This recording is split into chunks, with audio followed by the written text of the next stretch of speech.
तो हम लोगों ने कल 4.3 का क्वेश्चन नंबर 1, 2 और 3 खत्म कर लिया था। आज हम लोग क्वेश्चन नंबर 4 देखेंगे। क्वेश्चन नंबर 4 हमारे पास कहता है the taxi fair in the city is follows. For the first kilometer the fare is 8 rupees. For the subsequent distance it 5 rupees पर किलोमीटर। उसने बोला जो पहला किलोमीटर है उसके लिए वो 8 रुपये लेता है, लेकिन उसके आगे अगर आप 2, 4, 5 किलोमीटर जो जाते हो वो 5 रुपीज़ के मल्टीपल में तुमसे किराया पड़ता है। तो यहाँ हमको उसकी ग्राफिक्स बतानी है और यहाँ पे उसकी एक लीनियर इक्वेशन बतानी। तो हमने यहाँ लिखा है डिस्टेंस ट्रेवल्ड x किलोमीटर, ठीक है, and total fair is y rupees, ठीक है। अब उसने बोला y इक्वल टू हमारे पास में टोटल फेयर है, ये 8 रुपये पहले का पड़ता है और 5 हमारे पास जो बचा हुआ है, मतलब 1 उसमें से माइनस। मान लो 8 किलोमीटर अगर हम गए हैं तो 1 किलोमीटर का पैसा पड़ेगा 8 रुपये के हिसाब से और 7 किलोमीटर का पैसा पड़ेगा 5 रुपये के हिसाब से। तो इसीलिए x माइनस 1 कर दिया गया यहाँ पे। अब इसको खोल देंगे तो 8 तो ऐसा रहेगा 5x माइनस 5, ठीक है। अब 8 में से 5 गया तो 3 बचेगा और ये हमारे पास में इधर ही रहेगा 5x, y equal to 5x plus 3 equal to 1। अब यहाँ करेंगे क्या, हमारे पास में हमें यहाँ पे वैल्यू निकालनी है, तो कम से कम यहाँ पे 3 वैल्यू निकालते हैं जिससे ग्राफ हमारा सही ढंग से बन सके। ग्राफ जो है वो हम जब आएंगे तब बनवाएंगे, बट अभी केवल सोल्यूशन ही करेंगे, ठीक है। तो x इक्वल टू हमने जब 0 रखा तो यहाँ 0 लगाया तो केवल 3 बच गया हमारे पास। x इक्वल टू 1 रखा तो यहाँ 1 आ गया, 5 प्लस 3 इक्वल टू 8 हो गया। x इक्वल टू माइनस 1 लगाया तो यहाँ माइनस हमारे पास 5 हो गया, प्लस 3 माइनस 5 में से 3 गया तो हमारे पास में माइनस का 2 बचता है। और ये हमारे पास एक टेबल है जिसमें हमने जो वैल्यू आई है उनको यहाँ पे शो कर दिया है, ठीक है। अब आगे हम चलते हैं क्वेश्चन नंबर 4।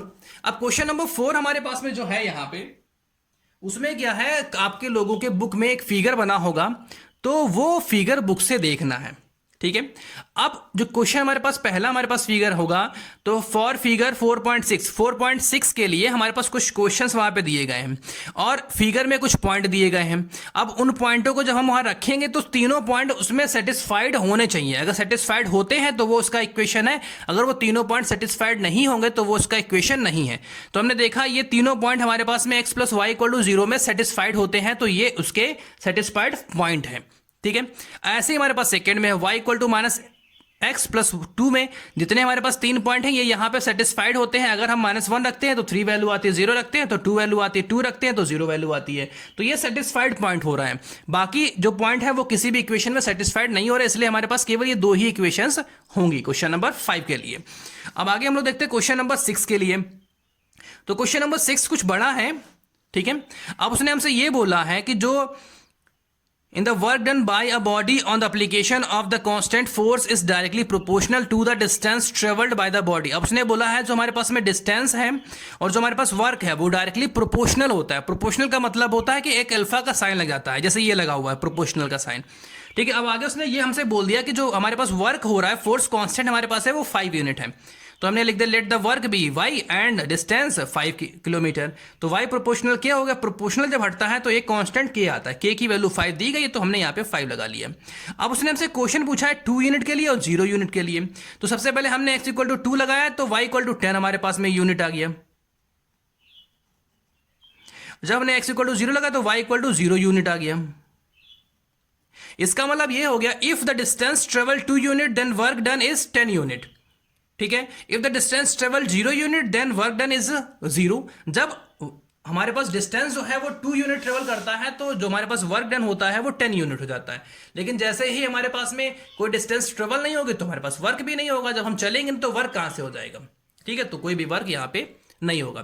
क्वेश्चन नंबर 7 हमारे पास कहता है Yamini and Fatima 2 student of the class 9th of a school together contribute 100 rupees toward the prime minister relief fund. जैसे कोरोना महामारी चल रही है वैसे ही हमारे पास में पहले अर्थक्वेक वगैरह आते थे तो रिलीफ फंड में कुछ ना कुछ पैसे कुछ सब लोग दान करते थे। वैसे ही फातिमा और यामिनी ने 100 रुपए उसमें दान कर दिए, ठीक है। अब उसने बोला इसको लीनियर इक्वेशन में करें और इसको ग्राफ के ऊपर शो करके बताना है, लेकिन ग्राफ हम जब आएंगे तब बनवाएंगे, ऐसे समझ में नहीं आएगा। तो let the contribution of Yamini equal to rupees x, let the contribution of by Fatima rupees y according to question. अब दोनों मिलकर के 100 रुपए देते हैं तो x plus y equal to 100 rupees then y equal to 100 minus x. अब पहले मैंने यहाँ पे 0 रखा, तब जब 0 रखेंगे तो x y इक्वल टू हमारे पास 100 आ गया, क्योंकि यहाँ पे 0 हो जाएगा। x इक्वल टू हमने 10 रखा तो यहाँ 10 रखा तो 90, ठीक है, x इक्वल टू 40 रखा तो हमारे पास में 40 माइनस 60 आ गया, इसको यहां पे शो कर दिया गया। अगर फातिमा 0 रुपए देती है, मतलब यामिनी 0 रुपए देती है तो फातिमा 100 रुपीज देगी। अगर यामिनी हमारे पास में 10 रुपीज देती है तो फातिमा 90 रुपीज देगी। अगर हमारे पास यामिनी 40 देती है तो फातिमा 60 रुपीज देगी। ठीक है, तो ये हमारे पास यहां तक खत्म हो गया है। अब इसके आगे हम लोग आगे कंटिन्यू करेंगे। ठीक है, तो यहां तक कोई दिक्कत लगती है तो पूछें, और वीडियो देखेंगे तभी समझ में आएगा, तो समझ में नहीं आएगा।